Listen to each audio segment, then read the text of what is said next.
마테오가 전한 거룩한 복음입니다. 주님 영광 받으소서. 그때 예수님께서 제자들에게 이런 비유를 들어 말씀하셨다. 나라는 자기 포도밭에서 일할 일꾼들을 사려고 이른 아침에 집을 나선 밭 임자와 같다.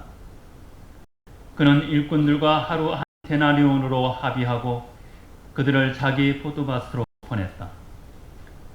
그가 또 9시쯤에 나가보니 다른 이들이 하는 일 없이 장터에 서 있었다. 그래서 그들에게 당신도 포도밭으로 가시오. 정당한 삭슬 주겠소. 하고 말하자 그들이 갔다. 그는 다시 12시와 오후 3시쯤에도 나가서 그와 같이 하였다. 그리고 오후 5시쯤에도 나가보니 또 다른 이들이 서 있었다. 그래서 그들에게 당신은 왜 온종일 하는 일 없이 여기에 서 있어? 하고 물으니 그들이 아무도 우리를 사지 않았기 때문입니다. 하고 대답하였다. 그러자 그는 당신도 포도밭으로 가시오. 하고 말하였다. 저녁 때가 되자 포도밭 주인은 자기 관리인에게 말했다. 일꾼들을 불러 맨 이들부터 시작하여 맨 먼저 온 이들에게까지 품삯을 내주시오. 그리하여 오후 5시쯤부터 일한 이들이 와서 한 데나리온씩 받았다. 그래서 맨 먼저 온 이들이 차례가 되자 자기들은 더 받으니 생각하였는데 그들도 한 데나리온씩만 받았다. 그것을 받아들고 그는 밭 인자에게 투덜거리면서 맨 나중에 온 저자들은 1시간만 일했는데도 떼약볕 아래서 온종일 고생한 우리와 똑같이 대우하시는군요. 하고 말하였다. 그러자 그는 그들 가운데 한 사람에게 말하였다. 친구여, 내가 당신에게 불의를 저지른 것이 아니오. 당신은 나와 한 데나리온으로 합의하지 않았어. 당신 품삯이나 받아서 돌아가시오. 나는 맨 나중에 온 이 사람에게도 당신에게처럼 품삯을 주고 싶소. 내 것을 가지고 내가 하고 싶은 대로 할 수 없다는 말이오. 아니면 내가 후하다고 해서 시기하는 것이오. 이처럼 꼴찌가 첫째 되고 첫째가 꼴찌 될 것이다. 주님의 말씀입니다. 그리스도님 찬양합니다.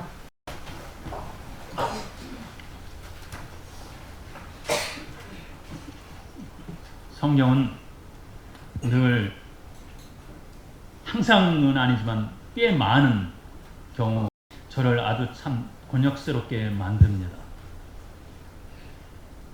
제 성격이 좀 합리적인 걸 좋아하거든요. 가정 잘 따지고.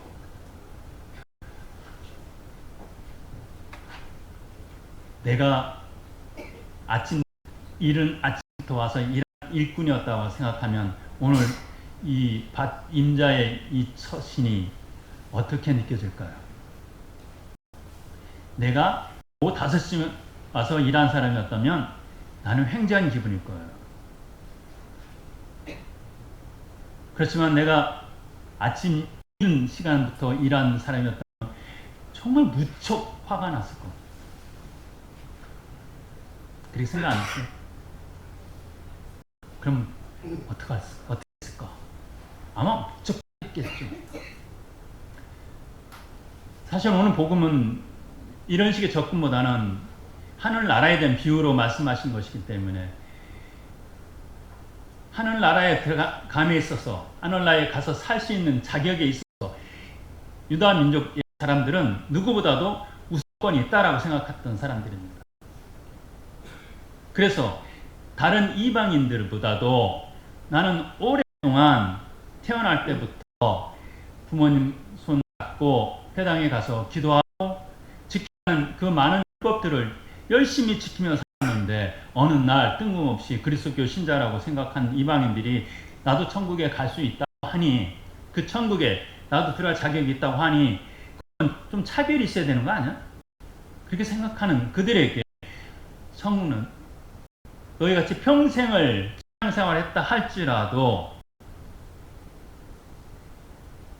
너희만 특별하게 우선적으로 갈 수 있는 것 아니라 지금 당장 그동안의 삶이 엉망이었다 할지라도 지금 당장 회개하고 나에게 오는 사람 나도 그에게 천국문을 열어줄 것이다 라는 것이 오늘 복음의 내용이겠죠. 어떤 면에서 제가 한번 이런 생각도 해봐. 지금은 이제 아닙니다. 우리 어머니 영향이 받아서 몰라도 성직자 수도자는 부모님들은 어머니한테 그랬어요. 제가 어떤 이야기가 배경이냐면요. 어머니가 어느 장례미사를 다녀오신 다음에 저한테 그러시는 거예요. 나 좀 그 제소 프란스코에 들어가면 안 되겠느냐 그러시는 거예요. 방지거예라고 그랬죠 예전에는. 거기 좀 들어가면 안 되겠니 그러는 거예요. 아들이 이랬는데 당연히 들어갈 수 있지 않겠냐고 생각하신 거예요. 근데 그때 연세가 좀 있으셨기 때문에 어머니 왜 뭐 연세도 있으신데 왜 가시려고 그래요? 그랬더만 야 세상에 어떤 신자분이 돌아가셨는데 그 많은 신앙인들이 와서 기도를 하니 그분은 분명히 천국에 갔을 거다. 그 많은 신앙인들이 기도하니 예전에 어르신들 아시겠지만 우리 수도복 입었어요. 그 사명원들이 다 모여서 기도하니 어머니 눈에는 다 이제 나이 많은 수녀님을 생각하신 거예요. 그래 저렇게 기도하니 저 사람은 아무리 죄를 졌어도 천당 갔을 거다는 생각이 드신 거예요. 알아보니 그 제소 프란스코 회원이고 제소 프란스코 회원은 하다가 죽으면 저렇게 기도를 해줘서 천당에 갈 수 있다는 얘기를 들으신 거예요. 그러니까 나도 거기 좀 들어갔으면 좋겠다라고 생각하셨던 거죠. 그 어머니의 생각이 틀렸을까요? 저는 그때 어머니가 그렇게 생각할 수 있겠다 생각했어요. 저 많은 성께서 제가 뭐라고 말씀드려요? 어머니 뭔 걱정을 하세요? 아들이 신부고 딸이 수녀인데 뭔 걱정하세요? 아마 그분 못지않게 많은 성취자 수도자들어서 어머니 돌아가실 때 기도해 주실 거니까 걱정하지 마시라고. 그렇게 해서 이제 제수 프란스가 안 들어가셔도 돼요. 그렇게 했죠. 아무튼 들어가실 수 없었어요. 그때 이미 연세가 많으셨기 때문에. 그게 우리가 보통 사람들이 갖는 생각이 그렇잖아요. 그래서 뭔가 특별한 것을 했을 때 나는 특별한 것을 뭔가 받을 수 있어 라는 것이 우리가 쉽게 생각할 수 있는 겁니다. 그런데 이것이 교회의 역사 안에서 아주 긴 역사를 가진 오류입니다. 이걸 벨라지오라는 벨라이오니즘? 갑자기 발음이 안 되네요. 벨라지오라는 사람이 이야기를 한 거예요. 하늘나라는 우리의 선한 행동으로 선한 삶을 통해서 들어갈 수 있다라고요. 그러니까 우리도 권선징악이라고 얘기하고 하늘나라를 가기 위해서는 착하게 살아야 된다라는 것이 우리가 받은 교육이에요. 그런데 그 착하게 살아야 된다는 것이 어떤 오류를 만들어냈냐면 마치 내가 티켓을 착착 쌌어요. 하늘나라 가기 위해서는 천장에 티켓이 필요한데 내가 선행을 많이 쌓았고 천장에 티켓을 만들었어요. 그걸 베드로 사도 앞에 가 나 천장 만들었어. 비겨 들어갈게. 그런 오류가 생깁니다. 주도권이 누구에게 있어요? 구원의 주도권이 자기에게 있는 거예요. 하느님에게 있는 것이 아니다. 이것이 아우성이 나고 갈등이 생기게 됩니다. 우리의 구원은 주님으로 말미암아 주님의 말미암아 이루어진다는 거였고 개인의 능력으로 하늘나라를 갈 수 있는 아니라는 겁니다. 그래서 벨라지오가 이단으로 된 거죠. 이런 생각은 계속해서 우리 안에서 계속해서 자라고 마치 우리도 모르는 사이에 나는 그래도 열심히 신앙생활했고 영성적으로 제소 프란스코에서 나 나름대로 열심히 기도하고 좀 더 하느님을 알고 싶었고 하느님을 알고 따르려고 노력했고 그래도 나는 좀 더 가난하게 살려고 했고 사랑을 실현하려고 했고 내가 그래도 저 사기나 친다가 아니지만 저 누구누구라는 하늘나라 갈 수 있는 자격이 더 있는 것 아니야? 라고 생각합니다. 그것이 바로 오류입니다. 그것이 바로 오늘 복음 속에서 그대로 적용되어 있습니다. 이런 우리가 갖고 있는 모르는 하느님을 무시하고 하느님을 뛰어넘으려 하는 이 우상에 빠지는 우리들의 이 잘못된 생각을 어떻게 고쳐야 될까요? 어떻게 바꿔놔야 될까요? 라는 당연합니다. 사랑입니다. 오늘 복음을 사랑의 관점에서 이해하면 모든 것이 이해가 될 수 있지 않겠습니까? 우리가 단순하게 모르겠어요. 제가 자식을 안 넣어봤기 때문에 제 자식한테 어떻게 할지 모르겠지만 요새는 부모 자식관도 옛날하고 다르다고 얘기 많이 합니다만 부모로서 자식에게 주는 사랑이 돈으로 계산될 수 있는 게 아니잖아요. 합리적으로 따지고 해서 되는 게 아니잖아요. 저희 어머니가 저한테 주셨던 그 사랑을 생각하면 어느 정도 그 사랑이 이게 하느님 사랑이 이럴 수 있어 라고 생각할 수 있는 그런 행복감이 있잖아요.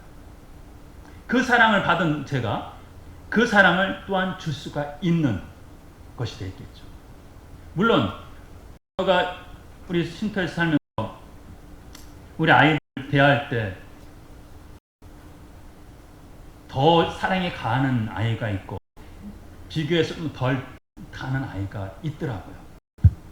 그래서 늘 그 부분에 반성을 해요. 저도 내가 저 아이가 내 사랑이 필요해서 온 아이인데 참 말 안 듣는다고 내가 자꾸 미워하고 하면 안 되지. 좀 더 인내롭게 기다려야지. 이런 반성을 하면서 지내긴 지냅니다만 사랑에는 어떤 차별은 좀 차별이라보다 구별은 있을지언정 제가 사랑하지 않는 건 아니지 않습니까?